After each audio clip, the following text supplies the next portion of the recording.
And good afternoon. Thank you for tuning in. Casey Hendrickson here. Welcome to Quarantine Corner.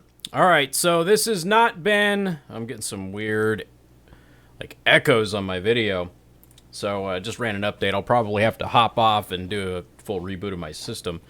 So anyway, just had some bad news kind of roll in today. Going to go over that in just a little bit. Kind of ties in with something that I wasn't really sure I'd be able to use on the radio show, but I figured I'd go ahead and share it with all of you. That's the whole point of having premium content, is so you premium subscribers have an opportunity to get stuff that I can't get out on the radio.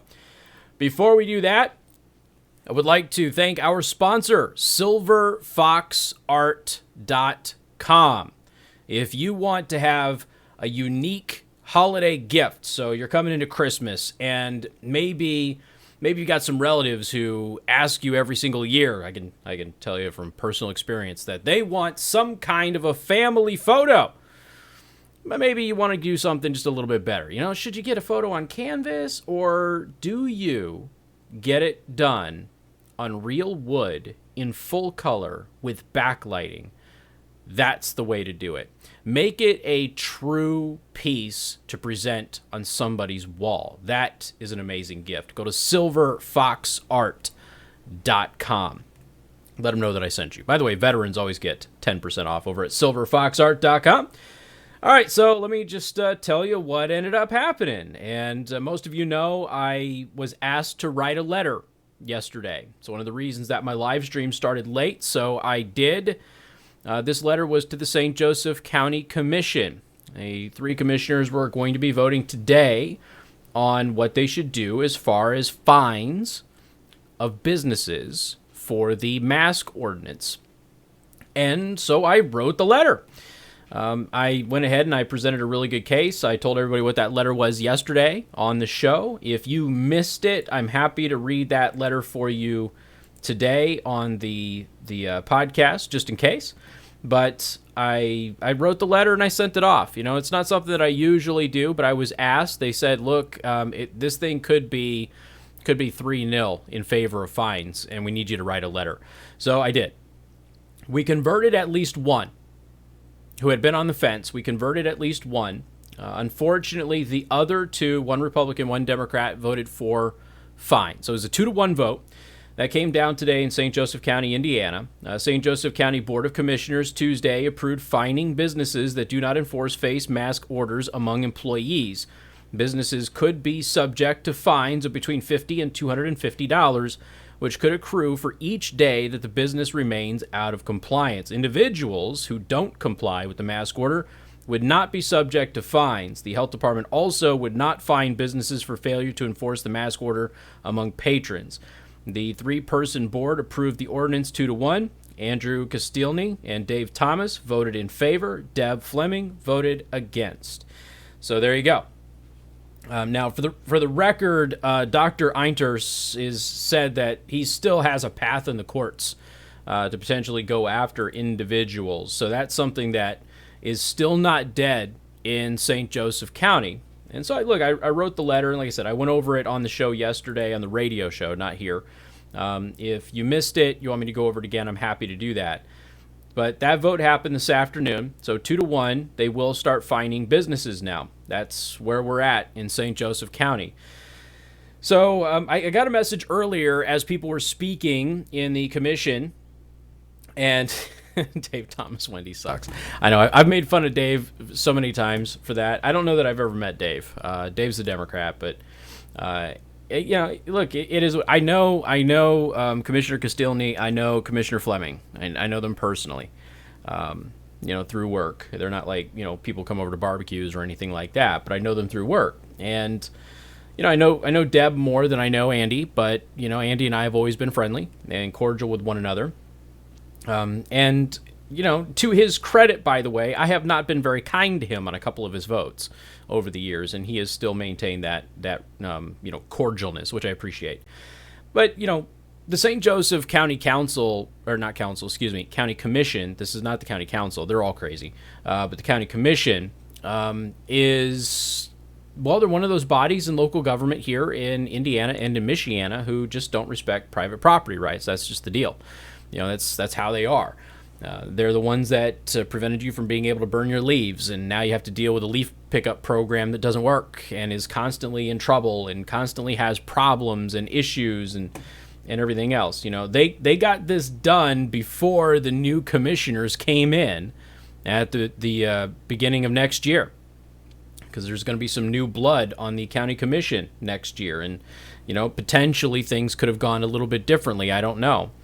I wrote my letter, and I made my case in the letter, and it's everybody has had really positive things to say about the letter that I wrote. There's a few people are like, well, you should have added this, you should have added that, and I've been talking about the science behind masks and this virus since January, and I'm one of the earliest people in the country to talk about it on a regular basis. I can't possibly include all of that in a letter. Plus, this was not one of those issues where we were debating the efficacy of masks. That's not the point of what was going on. I provided some of that information. Into the letter just to highlight that there isn't a scientific consensus, and that very prominent people who are considered global leaders in this type of field say that masks are not doing any good. And my position on that and highlighting that wasn't to do this whole, we shouldn't have mask mandates anyway, because that's not what was being debated. What was being debated is whether or not a business should pay monetary penalties for not enforcing a government mandate on their private property. That was the thing that I had the issue with. But beyond just having this be a constitutional private property rights sort of a debate, you had to provide some kind of ammunition, which is why I included 5 studies in there, peer-reviewed studies. 4 are peer-reviewed, 1 is not. But it comes from 2 of the leading infectious disease experts in the United States. And it highlighted that masks don't work. There isn't any evidence that masks are actually working. And then I also gave them the real-world data. And the only reason I did that, again, I'm not debating the efficacy of masks here in this letter with the commission. It was just to highlight that if we are going to go forward and we are going to fine businesses for not forcing employees and others to deal with the mask, okay, if we're going to do that, shouldn't we have a real consensus? Shouldn't we have some real world data that suggests that this actually works? And the whole guise of doing the fines to begin with was the only reason that we're continuing to have outbreaks is because people are not wearing their mask. Anybody who leaves their house in Michiana, anybody who leaves their house will run into a 99.99% compliance. There just aren't that many people. I know some of you listening right now don't, but the vast majority of people out there wear a mask. They wear it at work. The employees wear it. The customers wear it. Everybody's got a mask, and we have, virus numbers through the roof. Beacon Health Systems is writing a letter in the paper today, begging people to help them. They're being overrun. Elkhart General Hospital. They're running out of staff. It's a small hospital. When staff gets exposed to the virus, they have to quarantine. So they don't have people to pick up the slack. And the thing is, if you're going to fine people, you'd better have a legitimate, concrete reason to do that if you're going to be violating people's private property rights. And that's ultimately what this debate was about. And so I warned them that, this is rife with abuse, that this was a dereliction of duty. But I did it in a polite way after laying out some basic fundamental facts on the science behind masks, which predate COVID, as well as the real world data, which clearly shows that masks are not doing what experts believe they will do. And this false and frivolous notion that all of a sudden having a fine attached to that is going to turn things around without any evidence. They haven't provided. The media loves saying, without evidence, the president claimed this. Well, without evidence, local health officials have said these fines will reduce infections. Without evidence, they don't have any actual evidence. So, again, the point was to be diplomatic, but direct. Provide scientific fact, provide real-world data, and then provide the constitutional moral argument. I did all of those. I think it was a pretty darn good letter, but it wasn't enough. So And I told everybody yesterday it won't be enough. I mean, this is the St. Joseph County Commission. They don't believe in private property rights. They haven't. Most of the time when they vote, and again, Fleming wasn't there the last time that they really voted on taking away your private property right. She wasn't there. It's not fair to lump her into that, but they routinely will make the vote to infringe upon your private property rights. It's just kind of what they do. The Republican Party in Indiana is not conservative. I can't express this enough. They just aren't. They are a center-right group, which, for the record, is what the majority of the country is. And that means that occasionally they're going to compromise morals and constitutionality for the go-along to get along so-called conventional wisdom. And I addressed that in the letter, too. So I sent the letter. Somebody sent me a message today as they were debating this and said, hey, did Commissioner Castilny or Thomas get back with you on this? I said, no, they haven't. Fleming hadn't got back to me, but I heard last night that she was going to vote against it because of my letter. So I didn't, but I did after the vote. So I actually hopped onto my email right before this happened, and I was going to give you a quick little update on it, but I hopped onto my email right before I hopped on here. And here is District 1 County Commissioner Andrew Castilny. He sent me a letter, and he said, Casey, thank you so much for the very thoughtful and articulate feedback, Andy. Which, again, I appreciate that. We totally disagree on this issue, but I've always appreciated that he's been cordial with me. So I wrote him back, and I said, my pleasure. Sorry I couldn't change your mind. And then I said, please be on the lookout for abuse of local businesses. This same policy has gone very badly in some parts of California. All the best, Casey. And that's true. Now, in California, they're basically brown shirts in California. They run around. They say a whole bunch of they're not. They say a whole bunch of things. What's the name that they call themselves? It's so weird. It's so stupid. Did I save it? I thought I saved it. It didn't show up in my daily show prep. Must not have fed through. Anyway, they have this weird name for the people that are in California running around, but everybody just calls them brown shirts. I mean, they go around to businesses and they basically do a health inspection on every business about masks. That's kind of what they do. And surprise visits every time. Sometimes people can narc, obviously, and call the tip line, and they'll go out to the business and they'll do that. And this is private property, and if you don't want to be in a business that the employees are not wearing a mask, it's your right to turn around and walk away. Like I said, I don't really see this any different than the smoking thing. I really don't. And we already know how, again, going back to the county commission, we already know how people believe that if you have a business and it's your private property and everybody acknowledges it's your private property, but you still want to allow smoking, you're still an ass. And you're still somehow infringing upon everybody else. It's just, it's crazy. But, it's not surprising. It really isn't. And just to be clear, Barry, the one woman voted against the fines, just so everybody is crystal clear.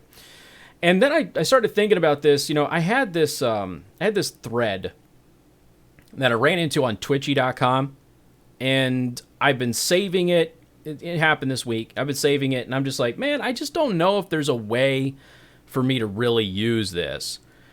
So AG Hamilton 29 is a great follow on Twitter. Most people just call him AG. I recommend him. He's good. He's well known in the conservative blogosphere, but he doesn't have a blue check mark or anything. And I ran into this article. I just wanted to share a little bit of this thread, which eventually Peter Cook took over and just ran with.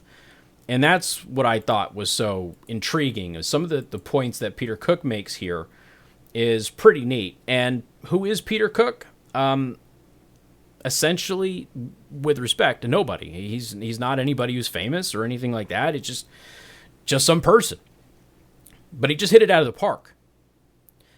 A week after thousands of Biden supporters took to the streets to celebrate Biden's, air quote, win, we're seeing governors and other public health officials starting to shut down states and reinstate draconian regulations to stop the spread. Not seeing a whole lot from the media condemning those super spreader events because, like the BLM riots over the summer, COVID doesn't apparently infect people who voted for Biden. It is all so damn frustrating and annoying. So here's where AG comes in on Twitter. If your messaging isn't consistent, you're going to lose credibility with the people who you need to reach. Won't matter how much you lecture, people won't just accept two different sets of rules. Once people recognize hypocrisy, that's just not a bell that you can unring. And as we have highlighted, dozens of government officials have violated their own regulations. You got the mayor of Chicago. She's out there violating her own regulations just the other day after the election win. She's out there doing that. You got Nancy Pelosi, who was going to try and have a dinner. She got shamed into not having a dinner for all of these new members of Congress that are coming in after she was telling everybody you're not supposed to have Thanksgiving dinner. You got Gavin Newsom. Again, you can't have these large gatherings. What does Gavin Newsom do? He goes to a large indoor gathering, which he says you're not allowed to go. I mean, the list goes on and on. The governor of Illinois just violated his own ordinance again, too. This is a routine thing. And what happens is people see this and they get pissed off. They get upset. They see that hypocrisy. And as AG wrote, once people recognize hypocrisy, this is just not a bell that you can unring. And he's right. Now, here's where Peter Cook comes in. Public trust is a precious currency that was spent far too blithely this summer by public officials who should have known better. Americans did trust the science in March when they collectively agreed to short-term shutdowns to bend the curve. They then watched the goal line keep moving in the casual dismissal of large gatherings by the same public officials who urged the shutdowns. What public officials don't seem to realize is that the moment they dismiss large gatherings after endorsing shutdowns, they undermine their ability as experts in the eyes of a great many people. And I'll pause right there because Michigan, which again is many of you, Indiana, Michigan, that was the first real example of this. Anti-lockdown protesters were accused of killing grandma, spreading the virus, of which there wasn't any spread, for the record. But they were accused of it for quite some time, and without evidence, they were accused of spreading it in rural areas, which did not happen. At the same time, BLM riots start. And everybody celebrated them. And the same governor who was saying that the people outside of the Capitol building in Lansing, Michigan, were going to kill grandma and spread the virus all over the place, herself was outside, not socially distancing, oftentimes not wearing a mask with Black Lives Matter protesters like a week later. In New York City, you had the hospital in New York City. I don't know which one it was. The hospital in New York City that blocked off all of the anti-lockdown protesters, right? They blocked it. So you got all these people in masks and scrubs and all of that who work in the medical industry at the hospital blocking these anti-lockdown protesters. And what did they do when BLM did the same thing about a week later? They stood on the sidewalks, lined the sidewalks, and they applauded them as if they were heroes returning from a war. And immediately everybody looked at this and said, that's some bullshit. Either we are at a point where we are going to acknowledge that large gatherings could spread the virus, or we're not. And then we watched the media and some politicians laughingly actually make the case that not a single case of the virus happened as a result of the BLM protests. Now, if you look at the data, you look at the curve, about 2 weeks after the BLM protests started, the country started having a surge, which is exactly in the entire incubation period of COVID. But they're pretending that didn't happen. And people saw this. Like I said, people saw this. Peter Cook continues, even if what they now recommend is true, it doesn't matter because they've already destroyed the one thing they needed to maintain in order to be effective: public trust. It's the holiday season and people want to share a meal with their extended family. They've watched media and public health officials shrug at large gatherings while also telling us to cancel Thanksgiving. Mixed messaging is the best way to drop a nuke on potential compliance. Again, you got people out there celebrating the Biden alleged victory, which is still outstanding, but they're celebrating that, right? Thousands of people, not socially distanced, not masks. Some had masks, some did not, but again, large chunk of them didn't. And we're told that if even one person walks into a grocery store without a mask, it doesn't matter if everybody else is wearing one, that one person could infect the entire store. While simultaneously, Dr. Redfield from the CDC says the mask will protect you. Yeah, which it won't, by the way. So then you have the Los Angeles Lakers celebrations in Los Angeles. People are out there rioting in Los Angeles. No masks, no social distancing, nothing. Media doesn't say a damn thing about it. It's not a story. It's not a super spreader event. Nothing. Absolutely nothing. But you're not allowed to have a family meal for Thanksgiving. Fauci's out there talking about canceling Christmas, for crying out loud. They're telling people you can't be in buildings with Cuomo in New York. You can't have more than 10 people in your building. What if you got 12 people in your family? Can't have 10 people in your building. While celebrating these protests and these riots and everything else. Peter Cook continues, a post-Thanksgiving COVID-19 spike is likely, maybe, more than likely, maybe that's inevitable, but it's extremely difficult to public policy it's very difficult to public policy a virus away or change human nature. Public officials tried the first, but ignored their own rules, so the latter is now taking over. The moment you excuse the rules for a group or ideology you favor, people will notice and ignore those rules. If you try to impose them for some after excusing them for others, people will not just ignore the rules, they will hold you in contempt for your hypocrisy. Well, they then talked about an article from National Review. This is the last thing that David Cook wrote on this. National Review did an article called The Suicide of Expertise. A real crisis of Twitter isn't, as so many pundits have contended, that Americans confuse social media with the real world. And they go on to make that whole point. But then Peter Cook says, there has been much bemoaning of the death of expertise. I tend to agree. Expertise wasn't killed, though. It committed suicide. Yeah. I think there's some pretty valid points there. You know, you've got, as I've said before, and I pointed this out, I mean, this is just the most basic of common sense sort of arguments here. If you are going to make the case that masks are the thing that's going to save everybody, and everybody starts wearing masks, but then there is no reduction. Hold on a second. I'm listening upstairs. Okay, it looks like making sure that my wife wasn't locked out. If you're going to say that wearing masks is going to reduce cases, and then people wear masks in near universal compliance, and then cases spike, like I said, a normal intellectual takes a step back and goes, "What the hell's going on here? We thought that this was it. We thought that masks were the thing that was going to save us. We had all of this data that seemed to suggest that masks were going to save us. And now, well, everywhere that has mask mandates, even places that have had 100% compliance, have huge spikes in the virus. How is that possible?" Generally speaking, an intellectual person would take a step back and say, well, that's because the masks aren't working. Now, the answer to why the masks aren't working is a whole separate question. But you have to come to the realization that masks are not, factually, undeniably, are not doing what they said they were going to do. And if you look at the data globally, that is undeniable. There just isn't an argument. It's one of the reasons that I wrote this letter to the St. Joseph County Commission yesterday. There is no data suggesting that masks actually work. Nothing beyond a preliminary lab result. Okay, the peer-reviewed studies on this, going back to 2009, say that they don't work on influenza-like viruses. They don't work on colds. They don't work on infection and spread inside a sterile hospital environment. So now, everybody is trying to figure out what the hell to do. Lockdowns didn't work. Can't do lockdowns forever, unless you ask Joe Biden. Masks aren't working, so what do? You blame the few people who aren't wearing them. You've got one last scapegoat, one last thing to play. This is how tyranny works, FYI.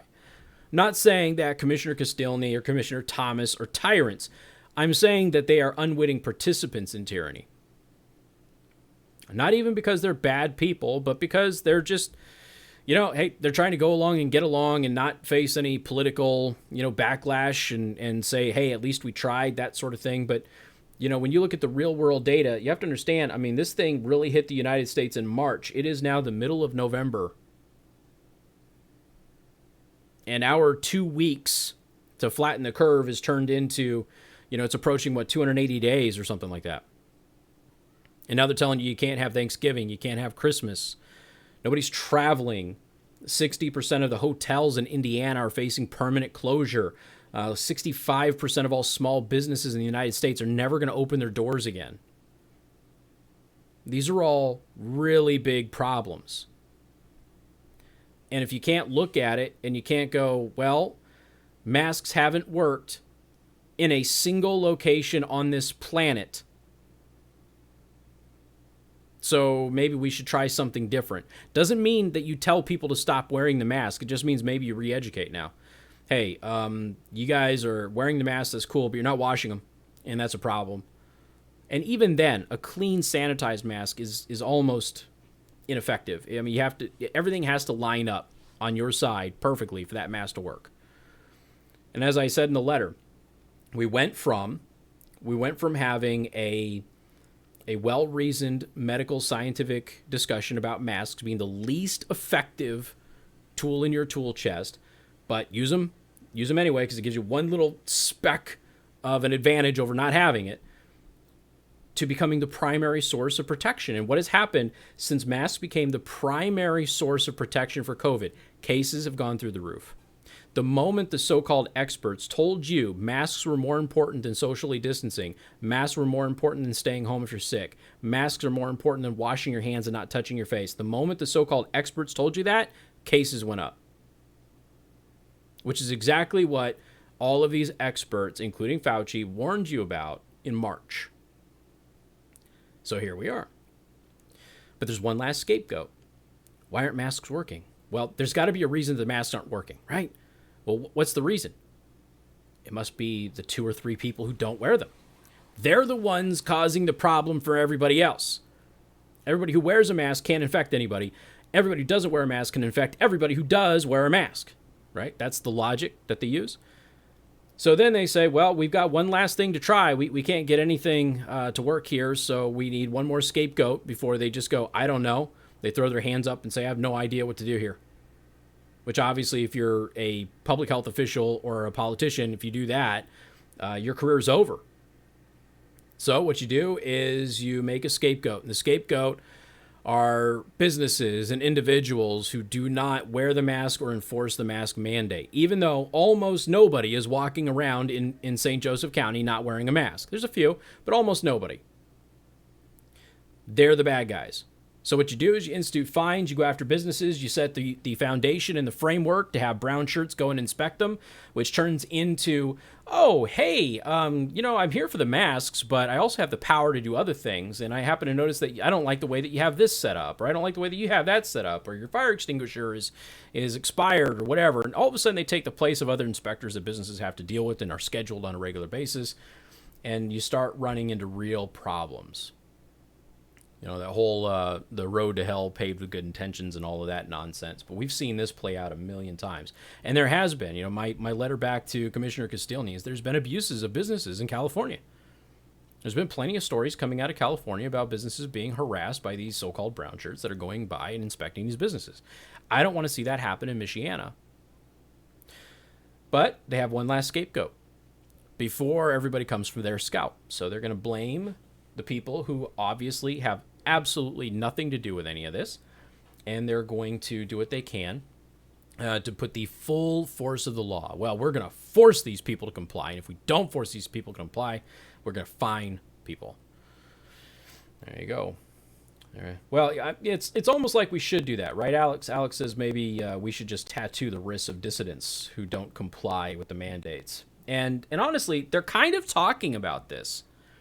When they're talking about this whole, you're going to have some kind of a bracelet or piece of paper that shows you were vaccinated or what have you. Have you guys heard about what Ticketmaster is trying to do?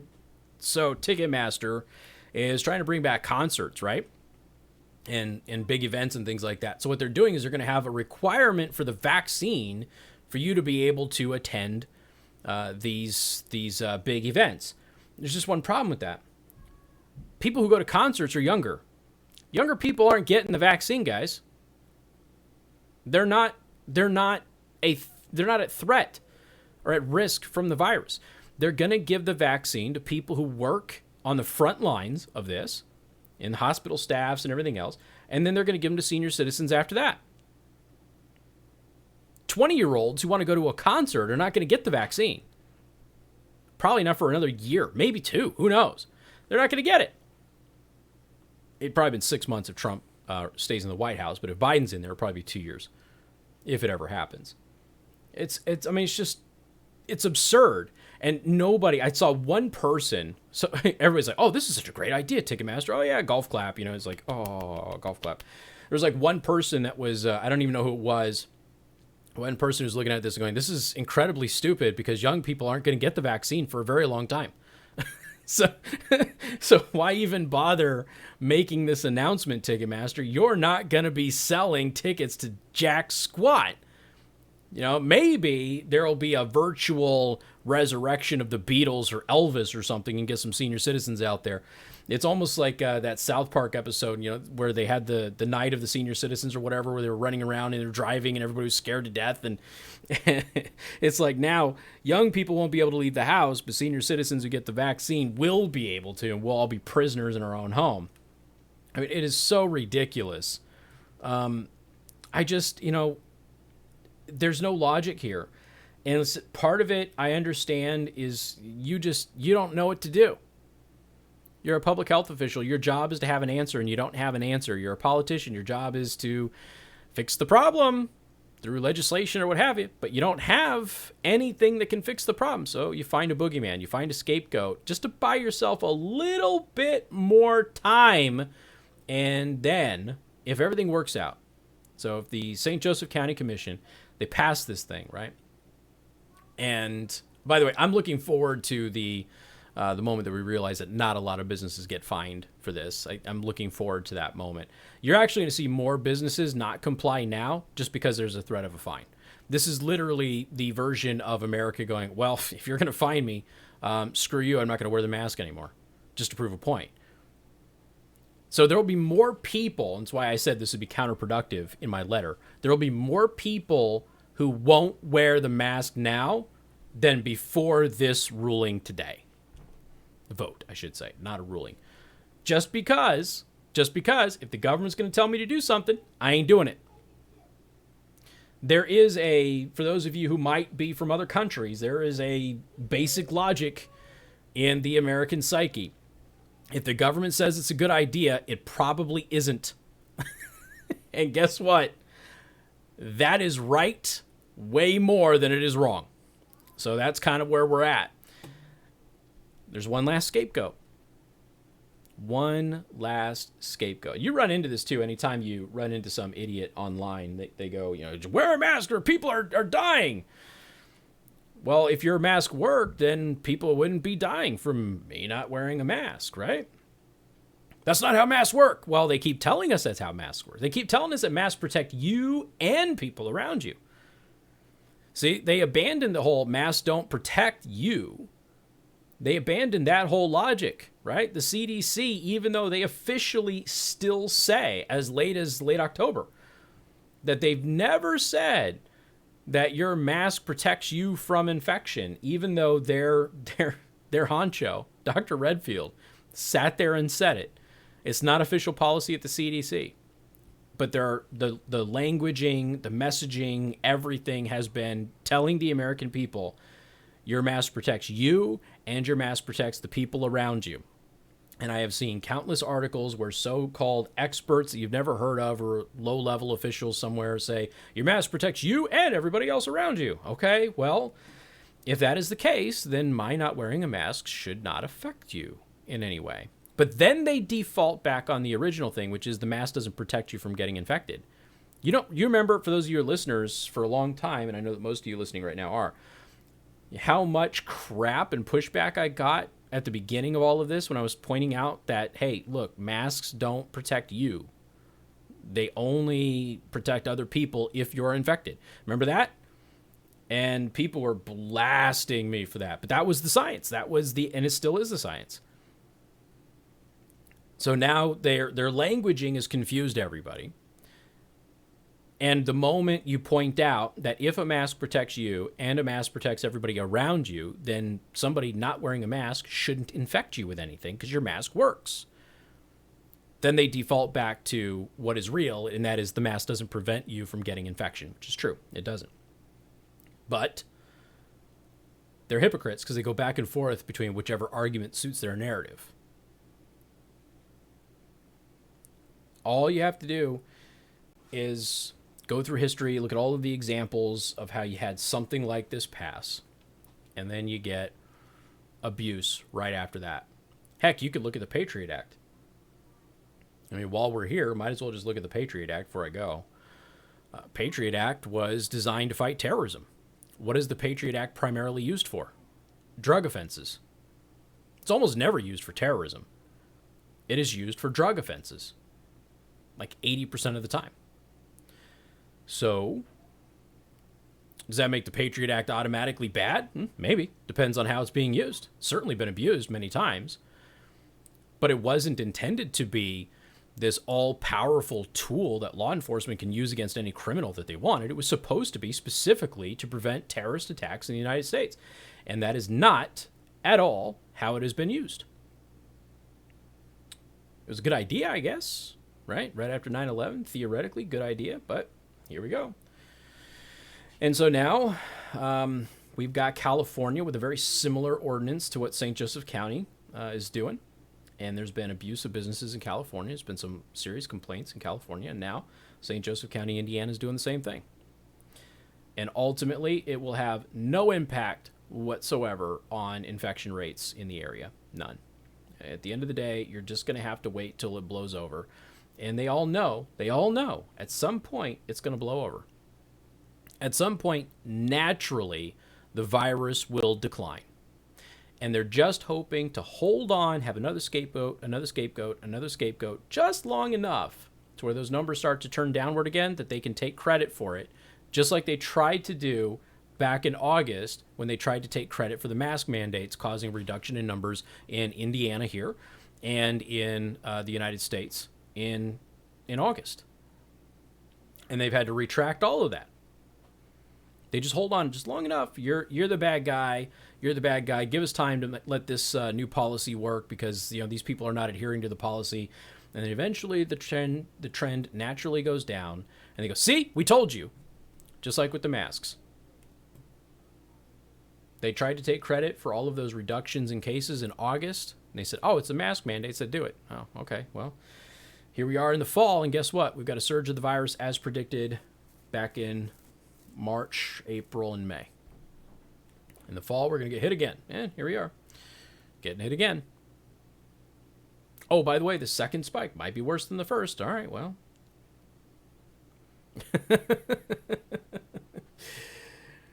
This is how it works, guys. They consistently put themselves in a position to take credit. They're not doing anything. It's just like when a president, comes into office and they don't have any major policy changes or something, and the economy is humming along, and they go ahead and take credit for it. Or even if they get out of office and their economy wasn't good, and now the new guy's economy is good, the old guy comes out and goes, I'm the one who did that, right, Obama? That's what you do. Take credit. Obama loves taking credit for other people's work. He took credit for Bush's work in Iraq, and he took credit for Trump's work on the economy. He loves taking that credit. But Trump was an idiot for saying COVID wouldn't spread as fast during the summer. Yeah, I know. Yeah, and the thing is, what's funny about that is, as we kept pointing this out, that summer, the real question was, would summer kill it off? Or would it come back in the fall? That was the real question. Nobody knew. And people who are saying that, Trump was an idiot for saying that, he was getting that from people like Dr. Fauci and top epidemiologists and virologists in the world, because again, heat, UV kills viruses. Usually you have a reduction in viral load in the summer. And so they were hoping, they didn't know for sure. I covered all of this, and I know that you guys heard that too, and I know you're just, pointing out an argument there, Alex, but they were sitting there telling everybody that we have to wait for the summer. We think that we'll have a reprieve in the summer, and that is exactly what happened. And then when the reprieve in the summer happened, they tried to say that it was masks that get the credit. And they're the ones that made you wear a mask, so they get the credit. Well, here we are in fall, and there's a surge, and nobody is taking credit for the mask mandates for the surge. Kind of weird. Something positive happens, you take credit, even if you had nothing to do with it. Something negative happens, you blame somebody else. It's all busy work. You know, until people get vaccinated, and a lot of people will choose not to be vaccinated, which for the record, I think is going to be fine since people under 50, this isn't a risk to them. People over 50, yeah, that changes a little bit, but people under 50 are probably going to choose in large numbers not to get vaccinated. They won't be allowed to be vaccinated for some time, and you're going to start to notice that the numbers will go down, and time will have been bought, and they will, if Biden's in the White House, they'll give Biden the credit. They won't talk at all about Trump. Just like when bin Laden was killed. You know, they pretended that Bush didn't do anything for 8 years to find bin Laden. 7 years. Didn't do anything at all. It wasn't the network that had been established under Bush's policies that led to it. We weren't tracking the guy under Bush before Obama came into office that eventually led to Obama. That didn't happen. No, Obama was the only guy who got credit for that. It was just the most ridiculous thing. But this is where we're at. So things did not go so good in St. Joseph County, Indiana today. So businesses in St. Joseph County, Indiana, you're going to have to make your decisions on what you do. Like I said, I don't think it's going to affect all that many people, but I would not be surprised to see a larger number of people refuse to wear the mask now in St. Joseph County than were doing it before, just to flip off the government. So we'll see. All right, ladies and gentlemen, I got to roll over to DLive. Remember, DLive.tv/Casey the host, and Alex posted the link right there. We're going to do the radio show from 95.3 MNC. We're going to do that here at 3 o'clock, coming up in just a couple of minutes. So I'll be heading over there now, and if you go over to DLive, please hit that follow button. We're over 600 now as far as the follows are concerned, and on our way to 1,000 so we can make partner. So again, DLive.tv/Casey the host. Go to silverfoxart.com for custom unique wall art. Let them know that I sent you. All right, ladies and gentlemen, you have a good one.